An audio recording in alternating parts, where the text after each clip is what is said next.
in today's society, we like make our decisions after a few clicks on the internet, right? And so we see two or three things, and then I adopt that as my thought, without ever having a one-on-one personal interaction. And I think the thing that strikes me the most about this is that it was real, and the way that you so gently handle Michelle and Colby in the play itself and in the film is that it's not a straight line. You start talking, and you have to have some faith and some courage to continue to break through the walls that keep coming up. I mean, we seem to make a breakthrough, and then we don't, and then we seem to have a breakthrough, and then we don't. And so it's, but that's life, you know. And anytime that there's more than one person, there's relationships take work and communication. We are just not as good at communication in a modern world as we were. And I think that's something that we have to work on. Well, I'd like to ask you to answer this question first, Bertha, if you will, but really, what impact do you want this film to make on your audiences? Wow, thank you. I hope people leave after having seen the film thinking the next time maybe I'm in an elevator or I'm in line at the bank or the grocery store and there's someone who looks like maybe I don't have anything in common with, maybe if I smile and say hello, to start a conversation, finding that thing to connect on. One of the things that I want anyone that views the film to take is to be brave. Being brave could be having that conversation that you know might not necessarily make someone happy, but is honest and truthful in where you are and needs to happen in that moment. And I think Michelle in particular, she is brave in ways that I admire, and it was something that I really enjoyed when I read her character in the script, and then bringing her to life in particular, I'm hoping that that will inspire someone to really come forward and put on their big boy, big girl shoes and do what they need to do. Here at Milford First, we've been talking about the inherent power of what it means to be together. It's plastered on our mural.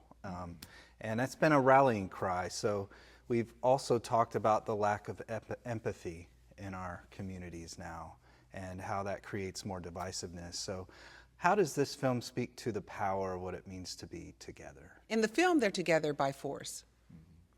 But our world is the force. We are literally in this together. It's not an individual thing. In the pandemic, I feel really taught us that as well. One of the things that was the inspiration for this, or me wanting to sort of create this conversation, is I grew up in Cincinnati, grew up in one of the housing projects on the west side of town, and as an adult and with younger children, my husband and I, we moved out to the suburbs, not too far from here north. And so we went, I went from a predominantly, well, which is not even predominantly, a black community, to a pretty much all white community and neighborhood. And then during one of the elections, I'll remain nameless, but that was particularly divisive, I just said, I think I see a lot of people like, the subdivisions walking. Everybody walks. Walk your dog, walk your kid, walk yourself, walk.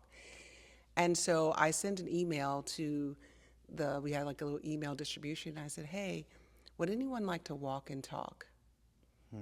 And people took me up on it. And so just one-to-one, or sometimes maybe a husband and a wife, and we just talked. And we walked, and we did not agree a lot of times. But one thing we knew is like, we're in this community together, right? We want the same things. We want our kids to be safe and healthy and happy. We want to be productive on our job. We want a sense of community, because when the pandemic happened, all of a sudden you're sort of isolated to these same people. Sometimes you go that you're stuck with.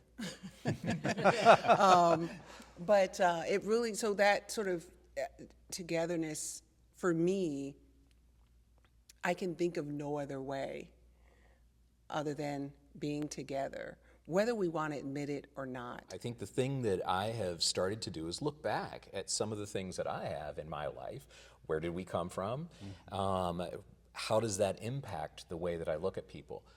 I have a daughter who went to Xavier University who was very much on an inclusive track, who had no problems calling me out. That if we got into the car and we're driving for a while and we get off at the exit, and she had a lot to do at Children's Hospital, and we get off the exit and head the last couple of blocks over to Burnett, and invariably in days before, automatic door locks, I'd lock the door, and she'd look at me and go, "Why did you do that?"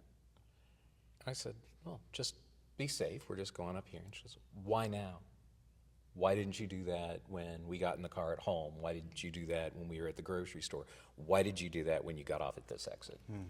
And she often is in the back of my head because it was a time that flipped my script and made me look at things from another person's point of view. That happens in the elevator, and that we're solidly in our own spheres, and it's empathy that breaks that. I found that being in this film in particular, I have become more of an advocate for the items that I personally believe, but also I've been an advocate for things that I might not necessarily agree with, but I want to hear your thoughts on it. I want to hear your side on it. That way I can be more educated. That way I can be able to understand more about my community and more about the people around me. So things that I may have just closed my mouth, been a little clam, wouldn't have said anything about, I've now been able to really voice that in a way that is more digestible to more people, which I think allows for more people to have those conversations. Because if we don't have those tough conversations, then we never make any progress.